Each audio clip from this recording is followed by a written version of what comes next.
안녕하십니까. 지난 시간에 이제 그 행정법 그 강의를 3시간 했어요. 하고 오늘 이제 교재 보시면 88페이지 표 보시면 행정상 법률 관계란 말이 나와요. 법률 관계.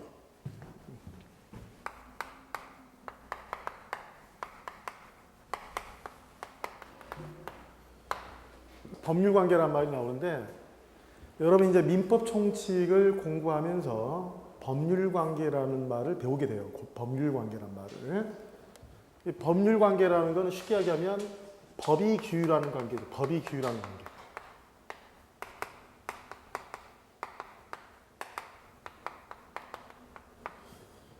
법이 규율하지 않는 관계도 있습니까? 있어요. 법이 아니라 도덕이나 뭐 종교나 이런 것들이 규율하는 경우도 있어요. 도덕이나 종교도 우리가 규범이라 합니다. 규범. 근데 규범 중에는 법규범도 있어요. 법규범.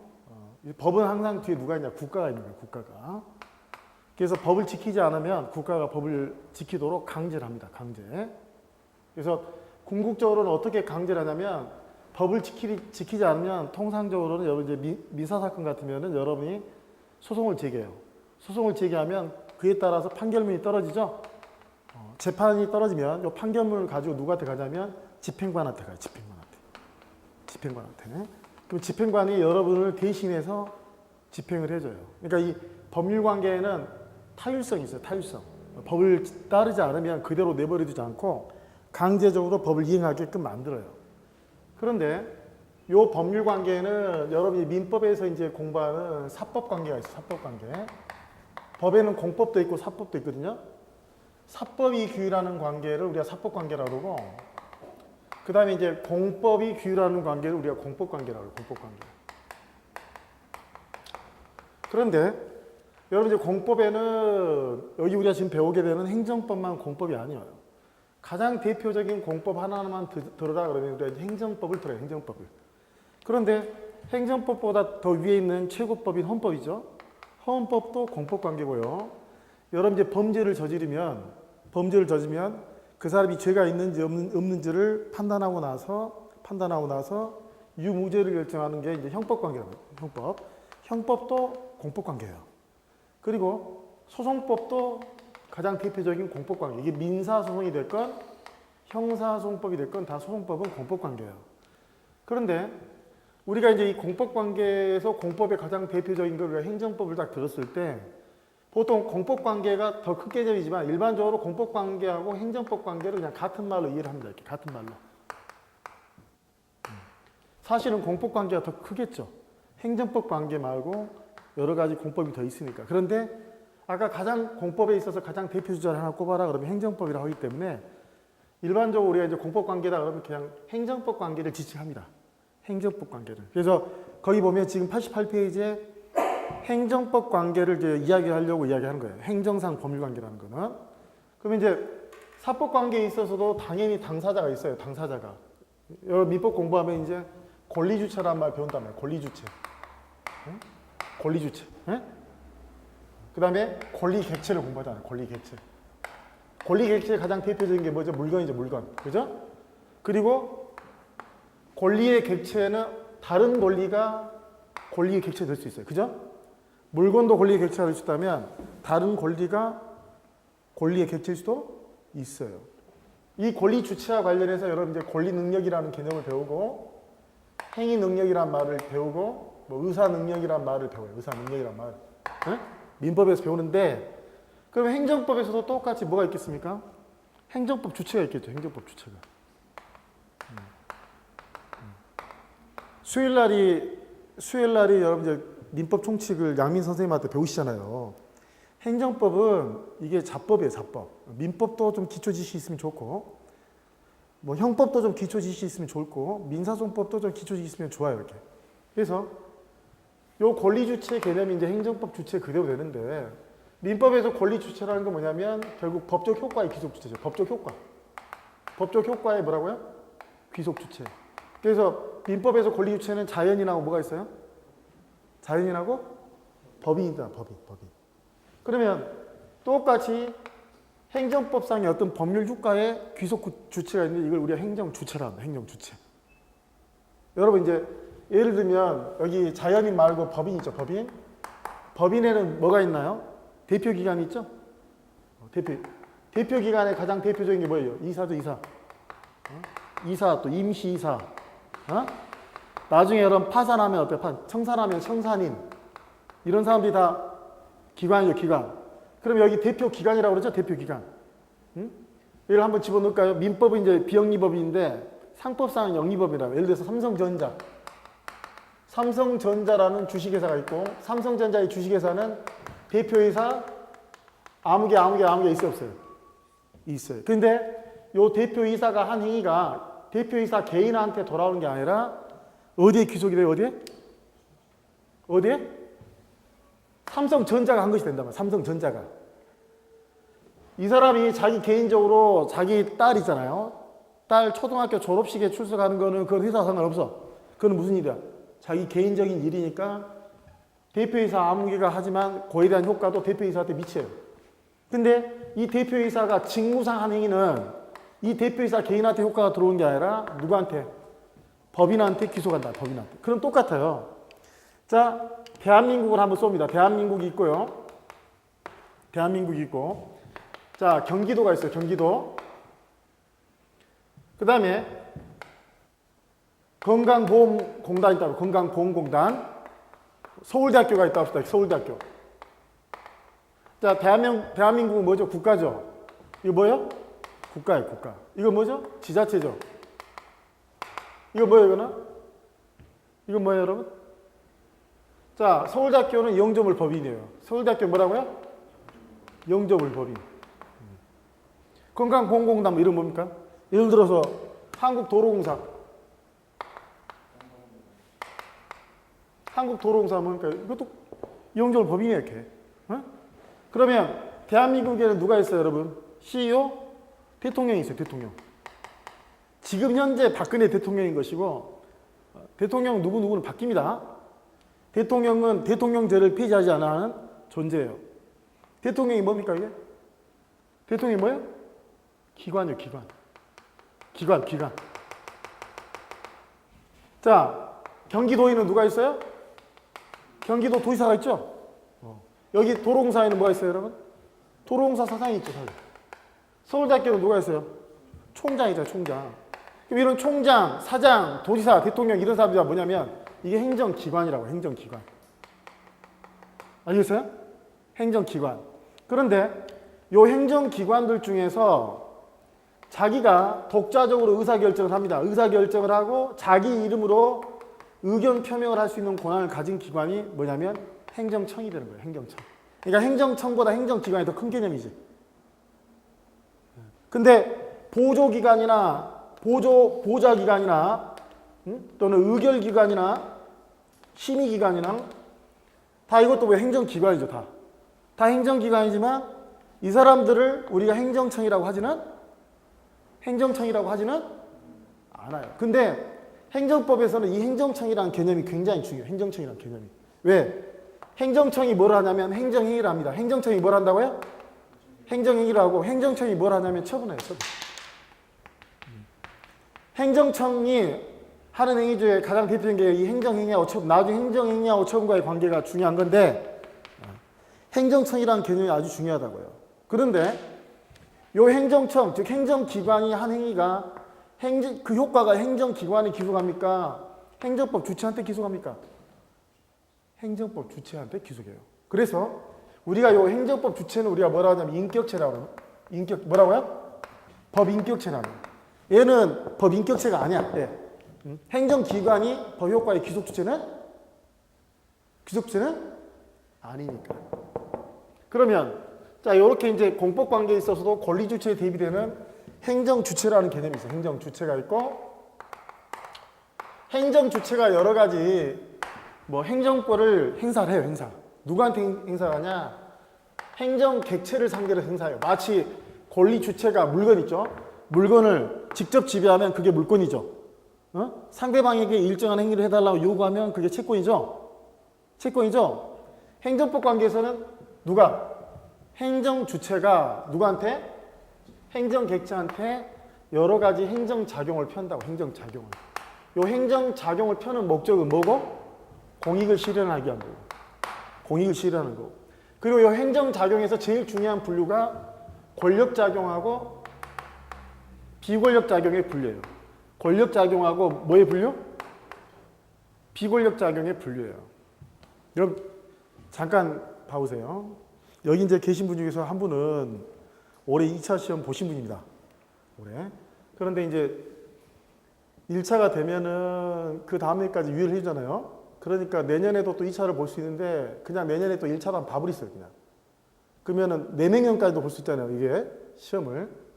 근데 이 행정법 과목은 왜 중요하냐면 여러분이 2차 공부하는데 제가 강의하고 있는 행정절차론하고 그 다음에 이제 행정사 실무법에서 행정심판법이 있어요. 여러분 행정심판법. 올해 시험에 저도 들어갔는데 저는 사무관리론을 시험 공부 못하고 들어가서 사무관리론 말고 나머지 과목은 평균 한 80점 넘을 것 같은데 행정절차론하고 제가 채점 나오면 점수 보여드릴게요.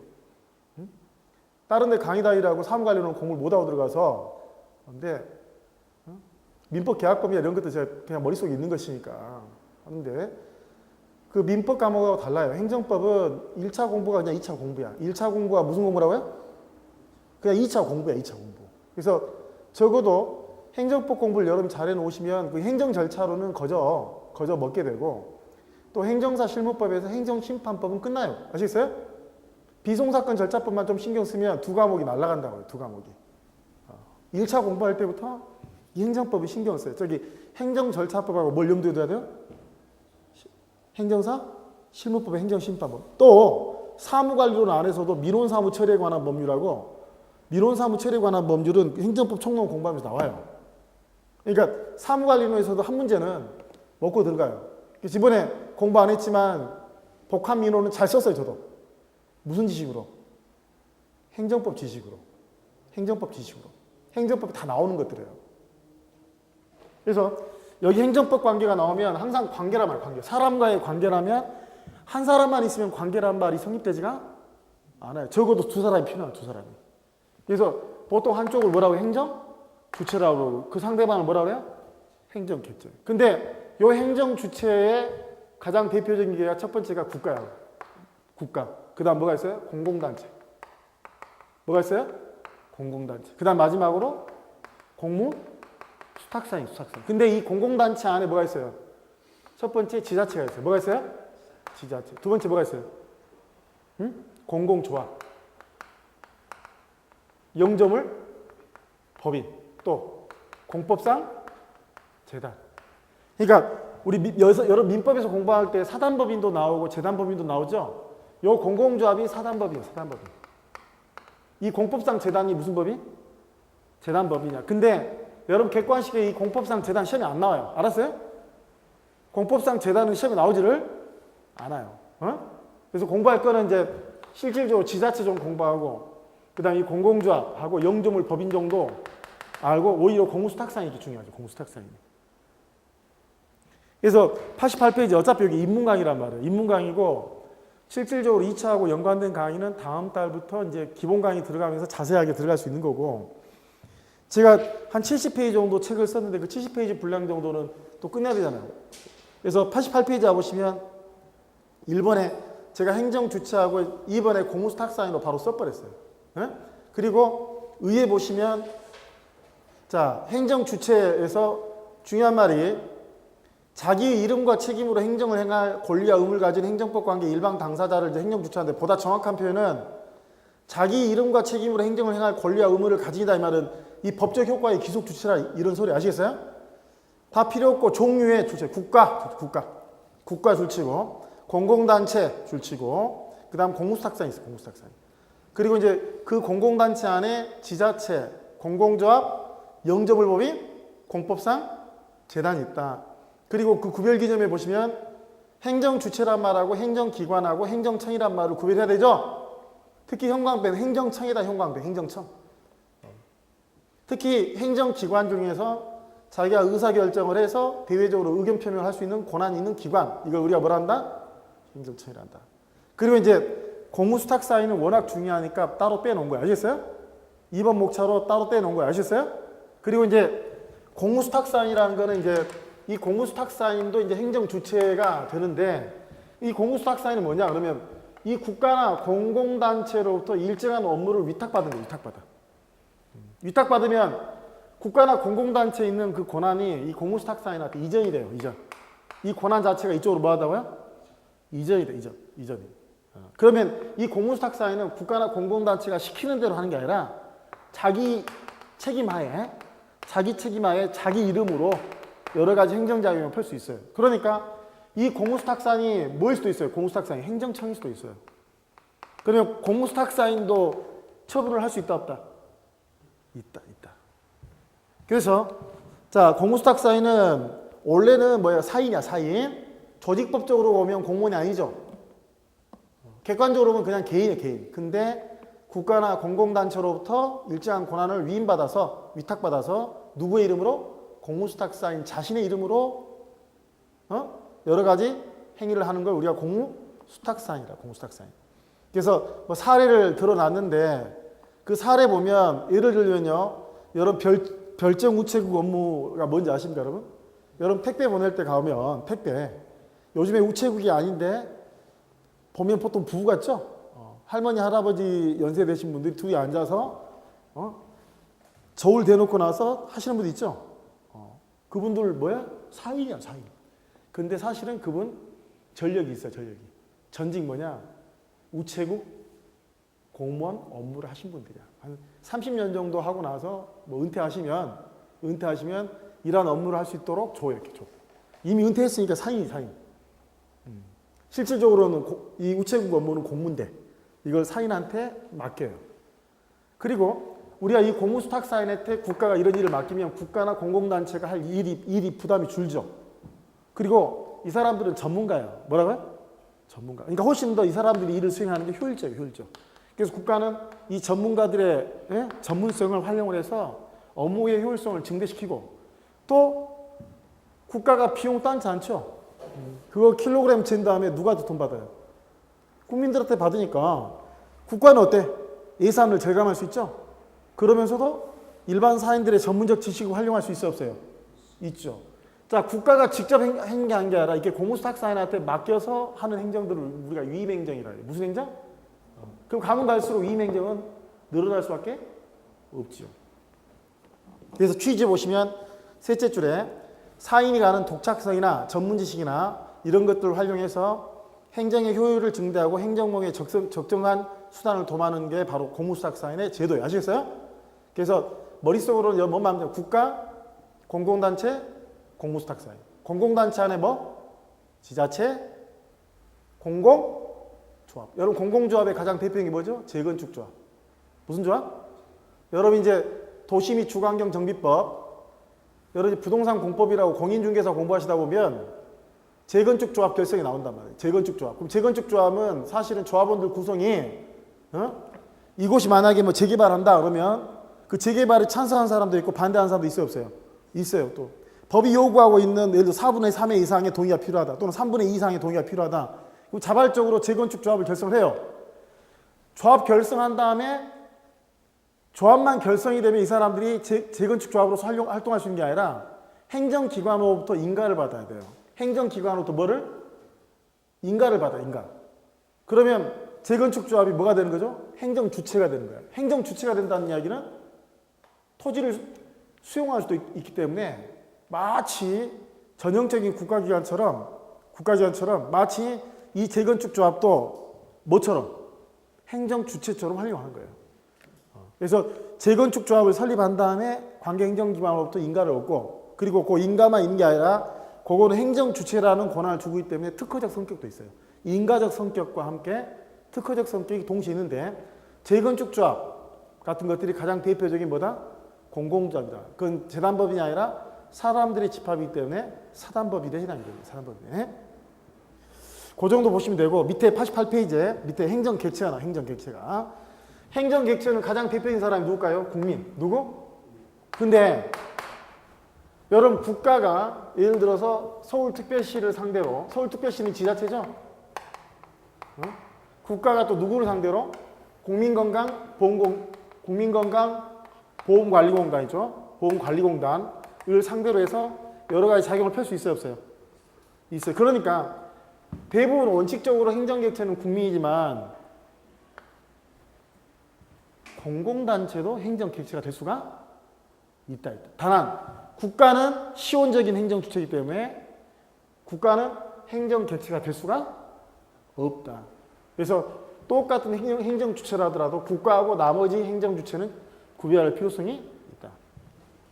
그 다음에 그 89페이지 와보시면요.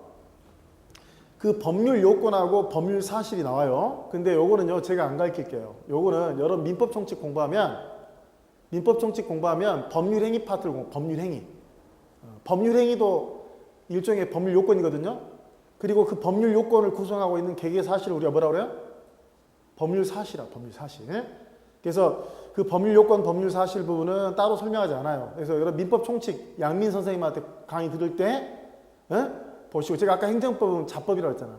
자법. 그죠? 그래서 민법에서 공부하는 도구 개념이 이렇게 활용이 될 수가 있어요. 오히려 11월 달부터 강의할 때는 해당 부분에 제가 자세히 강의해 드릴게요. 넘어가시고. 그 행정법 관계 성립과 소멸도 그냥 가볍게 넘으시고, 밑에 보면 이제 기간이 나와요. 기간. 넘겨오시면 시효가 나오시고. 그래서 여러분 이제 기간하고 뭐 시효 이런 게 나오는데, 시효는 소멸시효하고 취득시효가 있어요. 소멸시효하고 뭐하고요? 취득시효가 있는데, 요거는 여러분이 민총 시간에 배울 거예요. 민총 시간에. 그리고 이제 소멸시효하고 대비되는 개념이 제척기간이 있는데, 민총 시간에 배운단 말이에요. 민총에. 그리고 취득시효는 이건 물권에 나와요. 어디에요? 물권에 나와. 물권에.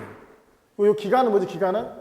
그러니까 다 이거는 뭐예요? 기간하고 시효는 이거는 우리가 용태하고 사건으로 나오면 사건에 해당돼요. 나중에 이제 민법 총칙 공부하면 인간의 정신작용하고 관련되어 있는 건 용태라고 그래요. 근데 시간이 흘러가는 것은 여러분의 정신에 의해서 좌지우지되지 않죠? 그러니까 뭐예요? 사건이 사건. 사건. 근데 이 사건도 법률적으로 의미가 있는 경우가 있어 없어요?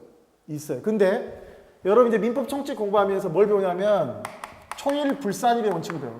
무슨 원칙? 초일불산입의 원칙을 배우는데, 민법에서 이제 초일을 산입하는 경우가 있어요. 가장 대표적인 게 연령계산이야. 무슨 계산? 연령계산. 근데 이제 이 민법의 이 기간에 관한 규정이라든지 시효에 관한 규정은 비록 민법에 규정돼 있어도 공법 관계도 그대로 적용이 돼요.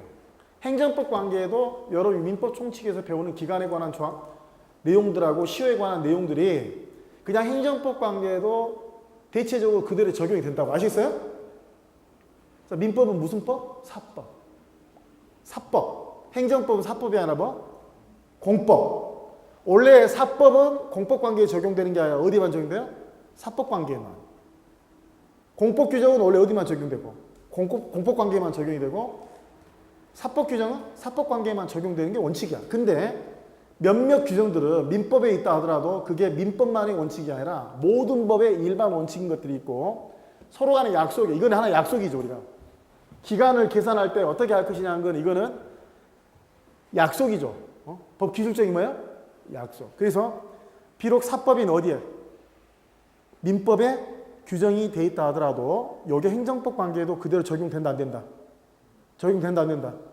된다. 그래서 거기 둘째 줄에 준용 규정이 중요한 거예요. 행정법상의 기간 계산도 뭘 그대로 따라가? 어디를 따라가? 민법 규정을 어떤다? 민법 규정, 민법의 규정을 원칙적으로 쓴다? 적용한다. 이 말만 합니다. 아시겠어요? 나중에 제가 몰라서 한 게 아니라 여러분 이제 시분초라는 게 있잖아요. 시분초. 일주월련. 사실 엄밀하게 하면 초분시지. 60초 모여서 1분 되고 60분 모여서 1시간 되잖아요. 이렇게. 24시간 모여서 하루 되는 거 아니에요. 이거는 좀 짧은 시간이고 요건 뭐야? 좀 보다 긴 거죠? 같이 해봐. 시분초. 일주월련. 시분초는 뭐죠? 즉시예요. 즉시. 내가 여러분 시험 치는데 지금부터 2시간 시험 봅니다. 그러면 어때? 즉시 기선하다. 즉시. 근데 오늘부터 며칠간 일주월련이잖아. 일주월련. 이때는 어떤다? 초일불산이. 시분초는 뭐야? 즉시. 일주월련은 뭐? 원칙적으로 초일불산. 예외적으로 초일을 산입하는 경우가 있어요. 그래서 안에 자세한 내용들은 또 11월 달에 기본 강의 들어가서 하나하나씩 볼 겁니다. 그래서 행정법 강의는 그냥 행정법만 한다고 강의하는 게 아니라 다른 법을 다 꿰뚫고 있어야 돼요. 그 다음에 넘겨오시면 시효가 나오죠? 시효 나오죠? 근데 이 시효는 민법상에 이제 시효하고 관련돼 있는데 뭐냐면 특히 취득시효하고 관련된 쟁점이 많은데 일반적인 사적 재산 있죠? 그러니까 공물이 아니라 무슨 물? 사물. 사물은 예를 들어서 권리자라 하더라도 일정 기간 동안 자기 자신이 권리를 행사할 수 있음에도 불구하고 일정 기간 권리를 불행사하면 오히려 다른 사람이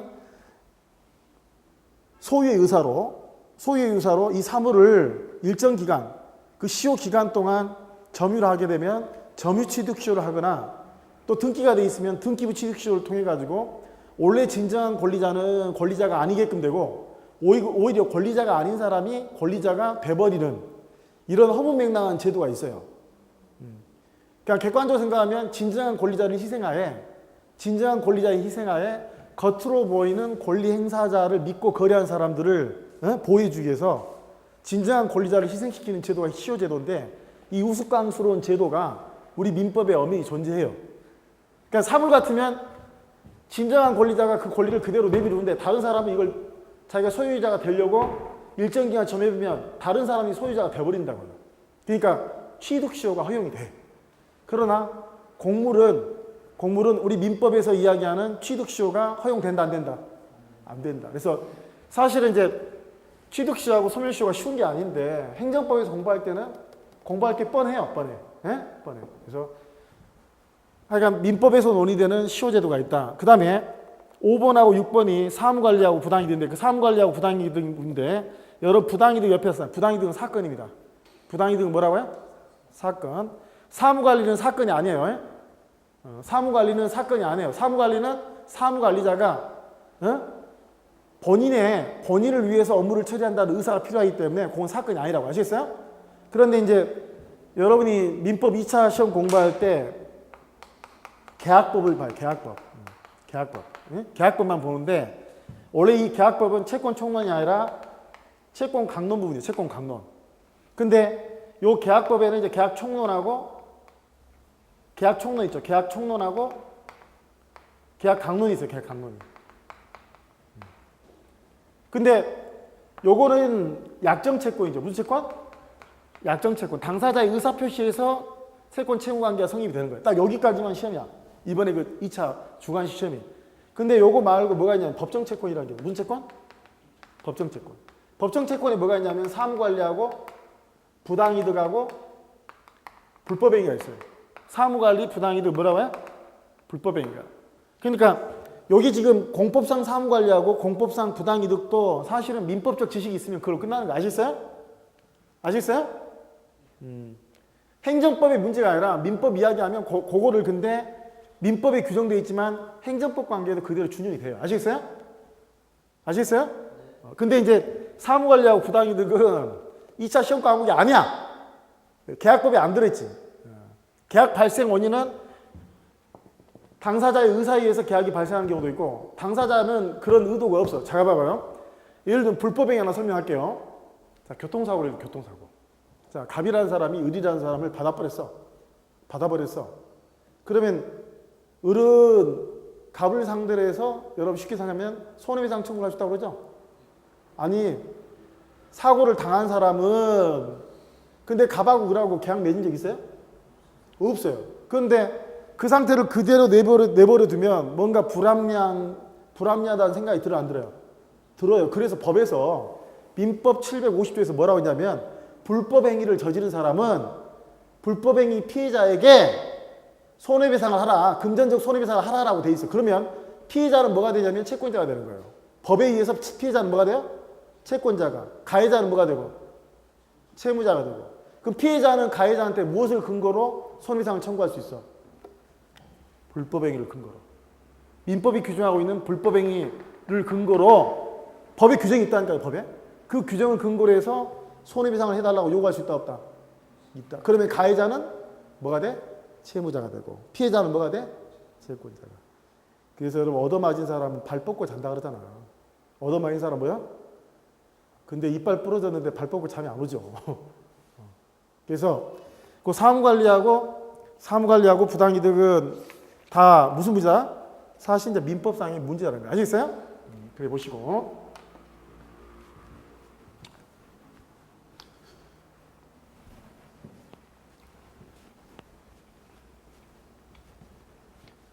자, 여러분 민법을 공부하는데 민법의 이제 법률행위를 공부해요. 법률행위.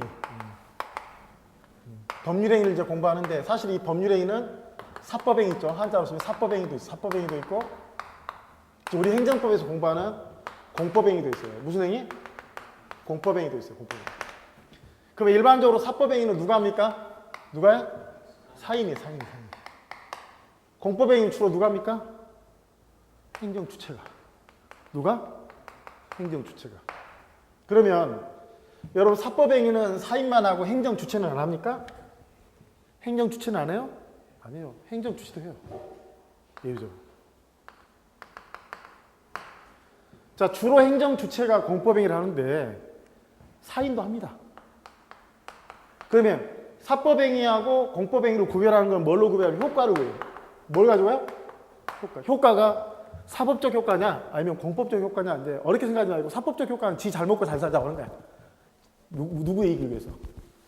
자기 자신의 이익을 위해서. 여러분이 못 먹으면 편의점 가서 음료 사 먹죠? 누구를 위해서? 누구를 위해서? 나를 위해서. 그거 사법행위. 공법행위는 내 자신만의 이익을 위해서 하는 행위가 아니라는 거야. 이게. 에? 누구를 위해? 공익을 위해서 하는 공익을. 아시겠어요? 그런데 사법행위가 당연히 사인이하고 공법행위가 주로 행정주체가 해. 그런데 행정주체도 사법행위를 하는 경우가 있고 사인도 공법적 효과를 발생시키는 무슨 행위? 공법행위를 하는 경우도 있다. 우리가 아까 행정법 관계를 이야기했어요. 행정법 관계.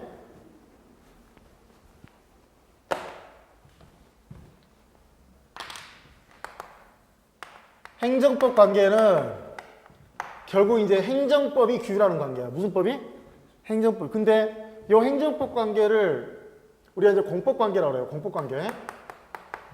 근데 이 공법 관계는 뭐가 있냐면 여러분 권력 관계하고 관리 관계로 나와요. 권력 관계하고 무슨 관계로? 관리 관계로 나눠고 또 하나.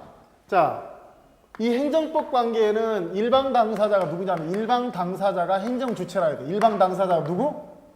행정 주체. 여기서 행정 주체라는 거는 국가, 공공단체, 공무수탁 사이. 적어도 두 사람 중에 한 사람은 국가거나 공공단체거나 아니면 공무수탁상이거나 이래야 돼요.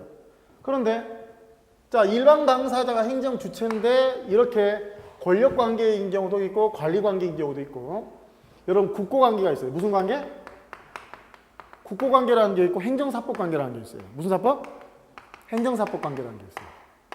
그래서 이 국고 관계하고 행정사법 관계를 합해서 이걸 사법 관계라고 해요. 사법 관계. 그러면 여기 국고 관계하고 행정사법 관계도 일방 당사자가 행정 주체라니까요. 그런데 제가 아까 행정 주체가 사법행위를 할 수 있다고 써놨죠. 요거 뭘 말하냐면 바로 요걸 말하는 거고. 요거. 지금 국고 관계 일방 당사자 누구야? 행정 주체요. 행정 주체. 여러분 행정 주체는 그냥 공적이라고 생각하지 마시고 예를 들어서 제가 공무원이에요. 공무원. 어디에 근무하는 공무원이냐면 안전행정부 소속 공무원이야. 근데 우리 그 부서에 캐비넷을 열었더니 복사용지가 떨어졌어. 또 업무적으로 쓰는데 볼펜이 떨어졌어. 그럼 자기 돈이 아니라 뭐야? 경비로 가서 문방구 가서 사요 안 사요? 사요 안 사요? 그러면 저기 과천에 정부 종합청사 있는데 그 앞에 문방구 하나 있다고 봅시다. 내가 공무원인데 일하다가 우리 경비가 떨어졌어. 그럼 개인적으로 나가서 물건 사와 안 와? 사가지고 오죠? 누구를 위해서? 그냥 우리 부서를 위해서 한 거야. 이것도 뭐냐? 사익이야. 아시겠어요? 그러면 그때 물건 사러 갈 때 배지 보여주면서 나 이런 사람이니까 물건 팔아 이 자식아. 그래 안 해? 문방구 주인 뭐라 그래? 미친놈 다 보는데 딴 데가 사. 아시겠어요? 교도소 안에 재소자도 먹고 살아야 되죠? 군인들 또 식량 떨어지면 사 안 사? 농민들한테 사지? 다 무슨 자본이야? 국고자격. 그러니까 이렇게 행정 주체가 일반 당사자인 경우에도 사법행위일 수도 있다니까요. 무슨 말인지 이해가십니까? 또 사인이 사법적 효과가 아니라 공법적 효과를 위해서 일정을 해결할 수 있어요. 요 사인의 공법행위와 관련된 게 신청하고 신고야. 신청하고 뭐? 그래서 제가 행정 절차론 어르신은 이제 강의 들으셨어요. 신청하고 신고 강의했단 말이에요. 여기서 공부 잘하면 거기 가서 쉬워 훨씬. 그냥. 요 사인의 공법행위는 행정법 총론 지금 공부하는 데서 문제가 아니라 여러분 2차 공부할 때 행정절차법, 2차 공부할 때 행정절차법 공부하면서 신고가 나오거든요. 신청하고 신고. 여기서 공부 잘해놓으면 2차 공부 와서 별거 아니라고 아시겠어요? 작년에는 아마 제가 강의를 안 하고 있었으니까 올해 1회 처음 시험 본다고 그러니까 행정법 강의한 사람들이 그냥 2차 연관성 없이 행정법 1차 공부할 때 막 강의를 했겠지. 행정법 공부를 하면 그냥 2차 공부가 된다고요. 아시겠어요? 사실은 올해 시험 봤는데 시험이 좀 못 본 것 같으면 행정법부터 시험 공부 들어온 게 좋아, 사실은. 그러니까 자기가 법 공부를 오랫동안 해서 나는 법에 공부 자신 있어. 이런 사람이 아닐 거라면 아예 1차 공부한다고 생각하고 이게 2차 공부에 터반이 내니까 지금 공부하는 게 그냥 2차 공부도 된다고요, 사실은. 근데 정작 행정 절차론 시간에는 자세하게 설명할 시간이 안 나와요. 그래서 오른쪽에 91페이지 오시면 사인의 공법행위 별표. 사인의 공법행위 별표 쳐놓으시고 자, 요거는 써놔. 2차와 연관성이 있다. 2차 행정절차법, 행정절차론하고 연관되어 있다. 그래서 밑에 보면 의의만 봅시다. 자, 공법관계에서 사인이 형광펜, 공법적 효과, 사법적 효과가 아니라 무슨 효과? 무슨 효과? 공법적 효과를 발생시킨 걸 목적으로 한 걸 말한다. 근데 여러분 특징은 뭐냐면 여러분이 권력작용 있잖아요. 이 권력관계도 우리가 이제 일반 권력관계하고 특별 권력관계를 또 나눠봅니다. 나중에 하겠지만 일반 권력관계하고 특별 권력 나누면서 오늘날은 이제 특별 권력관계를 인정하지 않아요. 오늘날에 있어서는. 또 권력관계를 이렇게 일반 권력관계하고 특별 권력관계로 나누게 되고 여기는 이제 권력적이니까 이게 공권력이죠. 공권력. 근데 이 관리관계는 이거를 이제 우월한 관계가 아니라 단순히 무엇을 위한 거죠? 공익을 위한 거예요. 여러분 국가가 어떤 공무를 관리합니까? 안 합니까? 아니 한강 고수부지 다 관리하나요? 여러분 눈 내리는데 눈 엄청나게 오는데 그 다음날 보면은 차 다 굴러다니죠. 밤새 누가 염화칼슘 다 뿌려놓은 거지 지금. 저도 염화칼슘 알바 해봤어요. 옛날 2차 시험 보고 나서 일당 10만 원 받고 해봤어요. 응? 아침에 일어나면 여러분 버스 시내버스 타면은 어쨌든 간에 굴러가죠. 도로 다 녹아있죠. 그 전날 보면은 내일 아침에 눈이 녹을까 하고 반신하는데 보이지 않는 사이에 누가 다 작업을 하는 거예요. 이 세상에서 꼼꼼 없어요. 다 보이지 않는 곳에 다 고생하는 겁니다. 고생. 다 관리를 한다고 아시겠어요? 근데 이거는 자 예를 들어서 서울대학교 병원이 있어요. 서울대학교 병원 국립의료원이 있어요. 국립의료원. 우리가 영리 목적이 아니라 공익을 위해서 비영리죠. 공익을 위해서 국가가 일정한 사업체나 어떤 물건들을 관리를 한다니까요. 관리를. 여러분 국가비상법 공부할 때 직무관련성 할 때 이 권력관계하고 관리관계만 포함시키죠. 권력관계하고 뭐까지만? 요 관리관계까지만 포함시키죠. 그래서 같이 해요. 권력관계, 관리관계, 국고자격. 그런데 이 중에서 특히 이 권력관계는 행정주체가 국민보다 위에 있어. 국민보다 위에 있으면서 일방적으로 강제를 할 수 있어요. 그래서 이 권력관계는 공정력도 인정이 되고 불가증력도 인정이 되고 그래요. 그래서 거기 보시면 구속력, 공정력, 구속요건적 효력 이런 게 쭉 나오는데 사인의 공법행위는 비록 공법적 효과를 목적이라 하더라도 이건 권력관계는 아니거든요. 권력관계는 아니기 때문에 여러분 권력관계 작용의 가장 대표적인 게 행정행위거든요. 행정행위는 공정력이나 구속요건적 효력이 있어요. 그러나 사인의 공법행위에는 이런 공정력과 구속요건적 효력이 있다 없다? 있다 없다? 없다. 그래서 행정주체의 행정행위하고 사인의 공법행위는 차이점이 있다 없다? 있다. 똑같은 공법행위지만 차이점이 있다 없다? 있다. 그 다음 이번에 사인의 공법에 대한 적용 법규가 나와.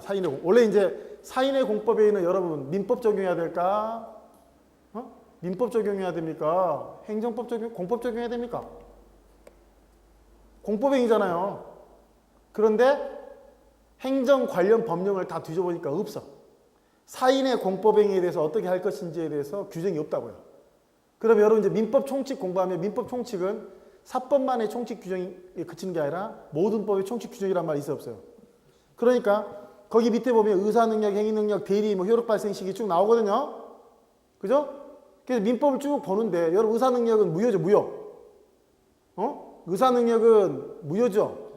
근데 행위능력 봐봐, 행위능력. 행위능력은 이제 이번에 법이 좀 개정돼서 문제가 있지만 기존에 미성년자, 한정치산자, 금산자는 행위 무능력자죠. 미성년자는 이제 개정이 돼서 만 19세로 내려왔다. 만 19세. 근데 여러분 운전면허 몇 살 되면 딸 수 있잖아요? 만 18세.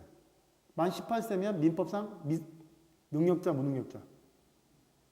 무능력자지. 미성년자니까. 근데 지금은 무능력자란 말 쓰면 안 돼. 무능력자 제도가 폐지됐거든. 근데 적어도 미성년자이기 때문에 민법적으로는 법정 대리인의 도움이 없으면 자기 혼자서는 법리를 할 수가 없는데 운전면허를 딸 수 있거든. 그러니까 민법에서 이야기하는 미성년자 개념하고 행정법에서 이야기하는 미성년자 개념이 꼭 같다 다르다. 다를 수가 있단 말이야. 그러니까 대체적으로는 민법 관련 규정이 적용이 되지만 꼭 같지는 않다. 그 다음 넘어오세요. 넘어오시면 92페이지에 신고가 나와요. 뭐가 나와요? 사실은 신청도 있고 뭐도 있는데 신고도 있는데 신청은 공부할 게 별로 없으니까 뭐만 넣느냐면 신고만 넣는 거예요. 신고. 응? 신고만. 요 신고에는 자족적 신고하고 행위 요건적 신고가 있어요. 그래서 이번째 보면 종류에 자체 완성적 신고가 있고 행위 요건적 신고가 있죠. 그 자체 완성적 신고를 다른 말로 수리를 요하지 않는 신고라고 그래요. 수리를 요하지 않는 신고. 행위 요건적 신고를 다른 말로 수리를 요하는 신고예요. 요하는 신고. 그래서 요 말은 여러분 예를 들어서 뭐 혼인신고를 했다면 혼인신고를 하면 관계행정청에서 이제 수리를 한다면 수리. 그러면 내가 신고를 했으니까 수리가 없어도 효과가 생기는 거냐? 아니면 관계공무원의 수리까지 있어야지 공법적 효과가 발생시키는 게 아니죠. 자족적 신고는 내가 신고만 하면 돼. 내가 건축신고 같으면은 자족적 신고에 해당되는데 내가 건축을 하겠다고 신고만 하고 나서 건축하면 돼. 근데 혼인신고 같은 경우는 관계공무원이 뭘 해줘야 돼? 이거는 수리가 없어도 돼. 신고가 도달만 되면 되는 거고 여기는 이 신고가 뭐까지 돼야 돼? 수리까지 돼야 무슨 효과가 발생해? 무슨 효과가? 공법적 효과가. 그러니까 공법적 효과 발생이 신고 그 자체로 생기느냐 아니면 수리까지 있어야 생기느냐에 따라서 자족적 신고하고 행위 요건적 신고로 나뉜다. 이 말만 이해하고 그 자세한 내용들은 11월 달 기본 강의 할 때 더 자세히 볼 거고 그 부분은 대충 공부하면 안 돼요. 왜? 어차피 2차 관련성 있는 부분은 제가 공부하면서도 보다 디테일하게 강의를 할 겁니다. 그리고 이제 오른쪽에 오면 행정법 관계의 내용이 나와요. 행정법 관계. 여러분 아까 제가 법률 관계라고 했는데 법률 관계는 법이 규율하는 관계야. 법이 규율하는 관계인데 사법이 규율하는 관계는 사법 관계. 공법이 규율하는 관계는 무슨 관계? 공법 관계. 근데 법률 관계를 6자로 늘리면 뭐로 바뀌냐면 권리 의무 관계로 갈려요. 권리 뭐라고요? 의무 관계. 왜 이제 이 법률 관계라는 건 다른 말로 하면 권리 의무 관계인데 이 말은 다른 말로 하면 여러분 갑하고 을하고 서로 매매 계약을 체결했어요. 갑은 뭐가 되냐면 매도인이 돼. 갑은 뭐가 돼? 매도인. 을은 뭐가 되죠? 매수인. 예를 들면 갑과 을이 서로 임대차 계약을 체결했어요. 그럼 갑은 뭐가 돼요? 임대인이 되죠? 을은 뭐가 돼요? 임차인이 되죠? 여러분 매도인은 매수인한테 어떤 의무가 있어? 재산권 이전 의무가 있지? 반면에 매수인은 매도인한테 어떤 의무가 있어요? 대금 지급 의무가 있지? 대금 지급 의무가. 바꿔서 얘기할까요? 매도인은 을한테 재산권 이전 의무가 있는 반면에 무슨 권리가 있죠? 대금 지급 청구권이 있죠. 얘는 대금 지급 의무가 있지만 한편으로는 재산권 이전 청구권이 있어. 그러니까 어떤 측면에서는 얘가 권리자고 어떤 측면에서 의무자야. 얘도 어떤 측면에서는 권리자고 어떤 측면에 뭐야? 의무자. 그러니까 법률관계라는 결과적으로 권리 의무 관계라고. 내가 권리자가 되려면 바꿔서 이야기하면 상대방이 의무자라야 돼. 상대방이 의무자라야 권리자는 의무자한테 일정한 행위를 해달라고 요구할 수 있는 권리가 있는 거 아시겠어요? 의무자가 없는데 내가 권리자일 수는 없어요. 그러면 이 권리 의무 관계인데 개인과 개인 간의 이 사법 관계와 마찬가지로 행정법 관계도 똑같이 갑과 을인데 갑이 행정주체야. 갑이 행정주체란 말이야. 여러분 세금 내야 돼, 안 내야 돼요? 소득 있으면 세금 내야 돼, 안 내야 돼? 내야 돼. 만약 세금 없으면 국가 안 굴랍니까? 국가는 어떤 권한이 있어? 과세권이 있지. 국민은 무슨 의무가 있어요? 납세 의무가 있지. 그 대신 국민은 어떤 권리가 있죠? 내가 낸 세금을 올바른 것에 쓸 것을 관리 감독할 수 있는 권리가 있어요. 그걸 지금 국회가 대신하고 있는 거예요. 국가는 거둬들인 세금을 올바른 것에 쓸 의무가 있는 거예요. 그러면 봐봐요. 자, 국가가 과세권을 가질 때 이거는 국가적 공권이야. 그 국가적 공권이죠. 개인이 세금을 내야 되는 건 뭐야 이거는? 납세 의무는 개인의 의무죠. 거꾸로 개인이 올바른 곳에 세금을 써달라 요구할 수 있는 건 뭐죠 이게? 개인적 공권이죠. 개인적 뭐? 공권. 국가가 이때는 뭐 하죠? 의무를 지는 거예요. 특히 중요한 건 행정법에서는 이 개인이 국가한테 일정한 행위를 해달라고 요구할 수 있는 권리를 우리가 개인적 공권이라 해요. 국가적 공권보다 개인적 공권이 시험에 나오는 거고, 그리고 일반 민법에서는 그냥 권리 의무란 말을 쓰니까 행정법에서는 이걸 그대로 권리 의무란 말을 쓰면 그러니까 앞자리에 하나 넣어요. 공짜를 넣어주는 거예요. 공짜 앞에다 공권, 의무 앞에다 공의무. 그래서 그냥 권리 의무란 말을 행정법에서 그냥 공권, 공의무란 말로 쓰는 거예요. 그냥. 그러면 결과적으로 행정법 관계 내용은 93페이지 1번에 자, 국가적 공권이면 그때는 개인이 의무를 지는 거고 개인이 공권이면 그때는 국가가 의무를 지는 거죠. 그죠? 그래서 양가로 1번에 행정 주체의 권리를 우리가 국가적 공권이라고 그러고 양가로 2번에 사인의 권리를 뭐라고 그래요? 개인적 공권. 특히 개인적 공권의 행방편. 이 개인적 공권이 중요해요. 그리고 이제 이 공권이란 말이 결국 뭐하고 똑같은 말이냐면 원고 적격하고 똑같은 말이에요. 무슨 적격? 우리가 이제 소송법에서 소송을 제기할 때 원고 적격이 없는 사람이 만약에 원고라고 적혀져 있으면 각하할 거래요. 각하. 그럼 이제 이 공권하고 비슷하면서 다른 개념이 뭐냐면 반사적 이익이라는 개념이 있어요. 무슨 개념? 자, 그 무슨 말이냐면 공권은 내가 국가를 상대로 해서 일정한 행위를 해달라고 요구할 수 있는 힘이 있어. 그러니까 만약에 이러한 권리가 침해되면 나는 소송을 제기할 수 있어요. 근데 반사적 이익은 뭐냐면 내가 국가로부터 이득을 얻고 있는 거 맞아. 근데 갑자기 이득이 끊겼어. 국가한테 달라고 할 수 있냐? 못해. 공권은 내가 국가한테 일정한 행위를 요구할 수 있는 힘이 있다면 반사적 이익은 그러한 힘이 있다 없다? 없다. 이 공권하고 반사적 이익을 구별하는 게 하나의 쟁점이에요. 집에서 명절날 되면은 엄마한테 떡해달래? 전 지져달래? 무슨 권리 있어? 부모가 돈 없으면 못 주는 거지. 어? 부모한테 권리 있냐고. 부모가 주니까 그냥 반사적 이익으로 콩콩을 떨어진 것이 지나지 않은 거죠. 그래서 공권하고 반사적 이익의 개념이 중요한데 옛날에는 반사적 이익으로 봤던 것들이 시대가 바뀌면서 공권으로 되는 것들이 어쩐다? 늘어가고 있다. 그만큼 각 개인의 권리가 신장되어 가고 있다는 거죠. 넘겨오시면 개인적 공권의 성립이란 말이에요. 개인적 공권의 성립이란 나오는데 이게 뭐냐면 공권의 성립 요건. 이게 뭐라고요? 공권의 무슨 요건? 무슨 요건? 성립 요건. 그러면 이제 공권이 이루려면 어떤 요건을 갖춰야 되냐? 첫 번째, 국민이 권리자라는 이야기죠? 국민이 권리자라면 거꾸로 행정처는 뭐가 돼야 돼? 의무자가. 근데 여러분 민법 공부할 때 강행법규하고 임의법규 배우거든요? 선량, 풍속, 기타 사실상 관계 있는 규정은 강행 규정. 선량, 풍속, 기타 사실상 관계 없는 규정은 임의 규정. 임의 규정은 당사자의 의사에 의해서 배제시킬 수 있어요. 그러니까 임의 규정만 가지고는 당사자한테 의무를 부과할 수 있다 없다? 없어요. 그러니까 이 관련 법이 임의법규여야 돼? 강행법규여야 돼? 강행법규여야 돼. 왜? 강행법규라야 행정처는 이 강행법규 또 해야 할 뭐가 도출되니까? 의무가 대출이니까. 두 번째, 자 그럼 이게 강행법규인데 이 강행법규가 보호하고 있는 이익이 있을 거라고. 이 법을 통해서 뭘 보호하려고 하는 거냐? 당연히 행정법이니까 공익을 보호하고 있겠지. 근데 공익뿐만 아니라 뭐 또? 사익도. 그러면 개인이 소송을 다투는 건 뭐냐면 자기 자신의 사익을 침해하니까 소송을 제기하는 거예요. 이 강행법규가 보호하고 있는 취지가 공익뿐만 아니라 각 개인의 뭣도? 사익도 보호하고 있는 취지가 있는데 그걸 침해한다는 거죠. 행정행위가. 그러면 침해당한 그 개인은 소송을 통해서 구제받을 수가 있다. 그러면 공권의 성립 요건은 뭐냐? 제가 강사죠?